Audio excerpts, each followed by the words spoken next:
help me put a name and face together and maybe what outlet you're with, that'd be great. Absolutely. Alicia Bergie with CBS News Detroit. Welcome to Michigan, first of all. Thank you. I'm sure it's exciting for you. What was it that made you want to take on this role as president of Michigan State University? So I came up through public higher education. My entire I went to my wife and I met at a smaller public school in Pennsylvania.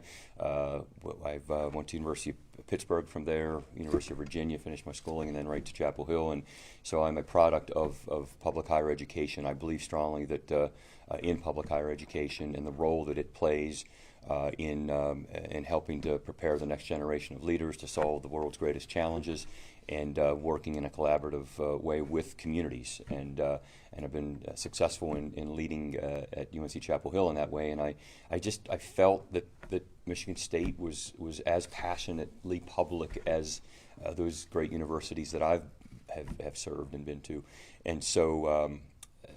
I just felt, my wife and I feel like we've been drawn to East Lansing and Michigan State right now, and everything that we have learned about the place over the past few weeks has confirmed that this is the right place for us to be in this moment. May I ask a follow-up question? Sure. I know that Michigan State University has been in the headlines a lot lately, has been facing some challenges. So what are some of your priorities once you take the role as president?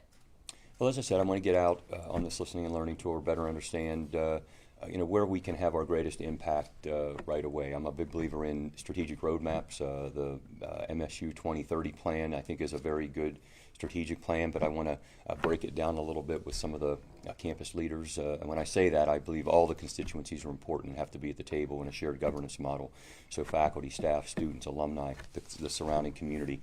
And we're going to prioritize. I probably want to take that plan and even further prioritize it so that we can show the impact that we have early on. And yes, every institution in higher education right now is faced with challenges, and some of them are not unique to any one place. The cost of higher education right now and the rising student debt is a concern, and that's something I want to make sure that we get right here so that we can pride ourselves on outstanding education, but one that's affordable and accessible to all those who earn their path here. But we'll work through those unique challenges that exist here as well, and we'll stay true to the promises that I know others have put in place to be sure that I want everybody to be proud of this place. Yes. Matt Miller, I'm with MLive. It's the lead publisher of Grand Rapids Press and one of the papers in the state. To phrase that question a little differently, why did you choose to come to a school that's had 5 other presidents in the last 6 years or so? As I've said, I am a believer in strategic roadmaps.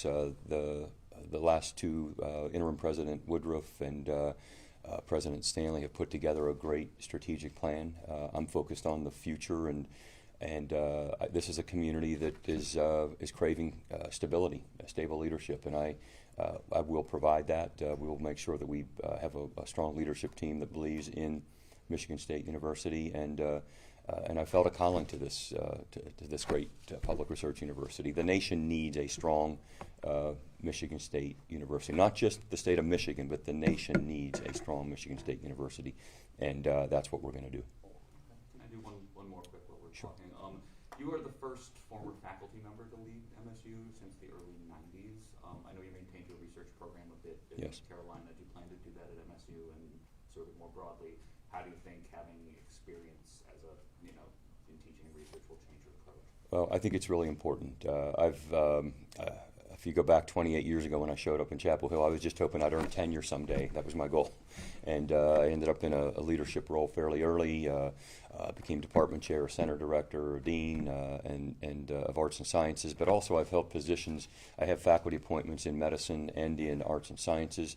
I'm a big believer in this culture of collaboration across the disciplines, and that's how we solve the grand challenge of our time. I think that those faculty positions I've held are very important in understanding the life of a faculty member, not just what it takes to earn tenure, but how to truly have an impact on a place. And as I said earlier, the relationships that you build with staff and faculty and faculty and students is critically important to the success. So I believe strongly that that will help me to be a better president here at Michigan State.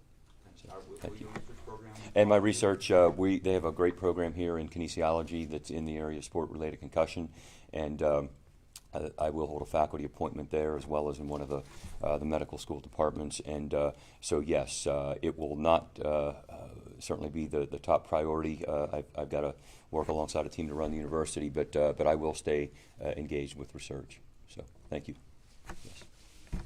McCoy Scribner with WLMS 6 News. Welcome to Michigan. I know Thank you. we'll all be getting to know you soon here in the next few months or so. We talked about the former presidents and leaders of the university here. Given that the last full-time president quit his job at almost $1 million a year, and the interim president decided not to pursue the position, what kind of assurances did you get from the board of trustees that they've been kind of making some headlines recently that there wouldn't be any meddlings, micromanaging, etc. And despite any assurances you might have gotten, what makes you think that this tiger might change its stripes?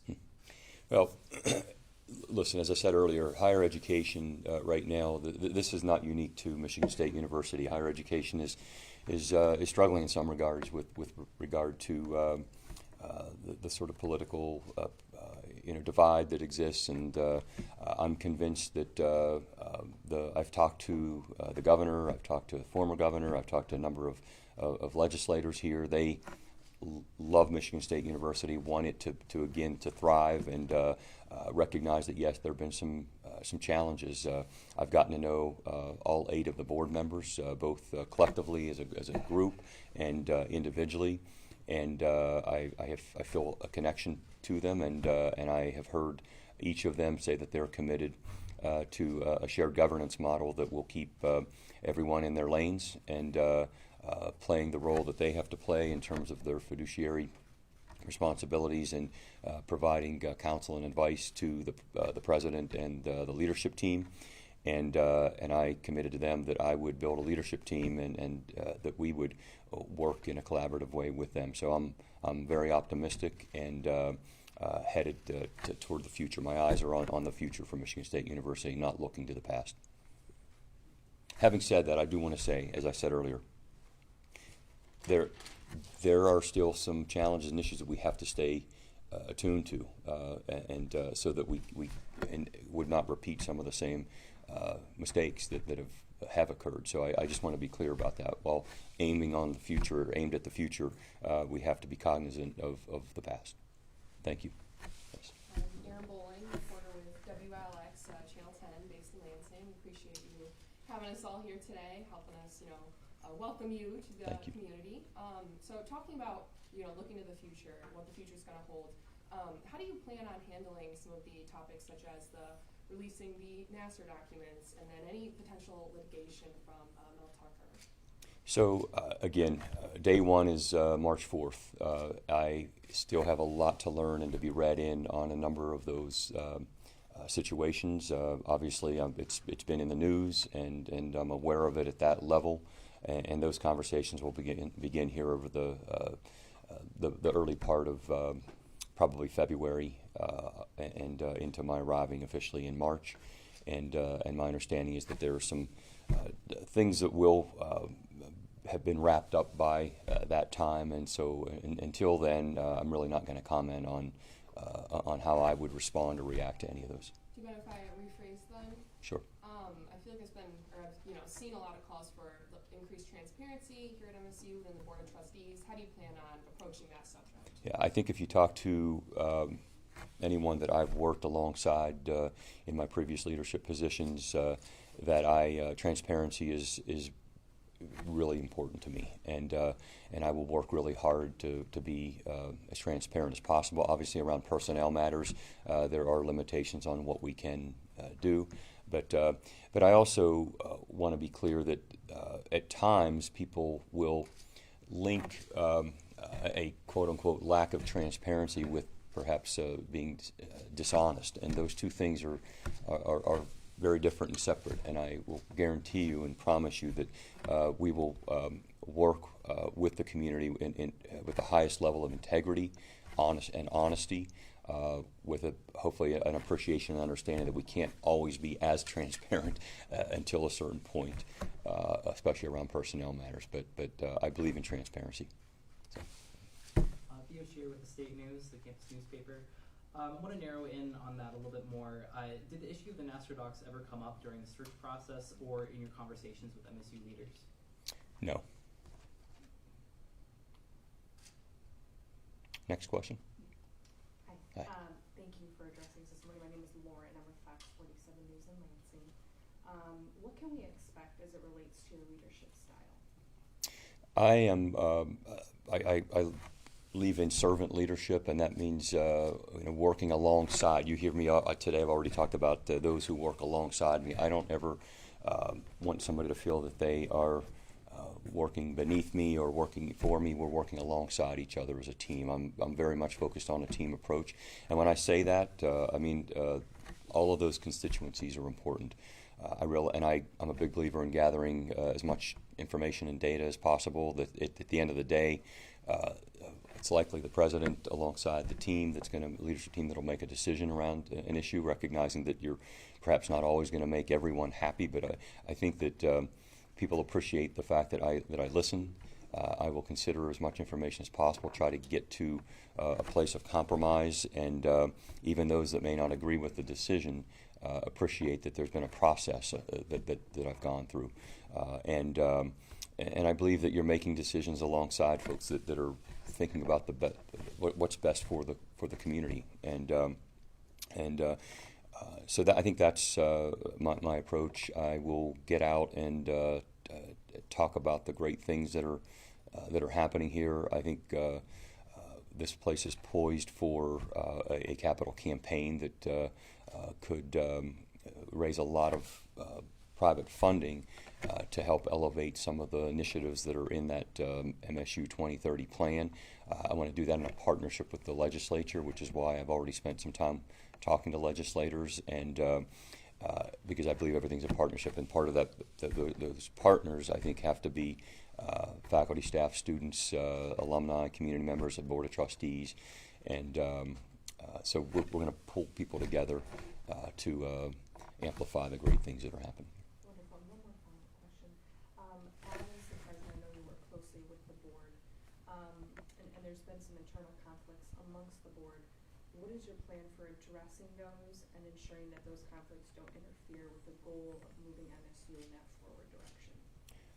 As I've gotten to know each of the board members, I believe that they truly love Michigan State University, and I have not sat at the table in a formal board meeting, and that will happen at some point after March 4th. But I'm going to work hard to find the unique talent and expertise that each of them brings to the board as a group, so that we can rely on them to help us,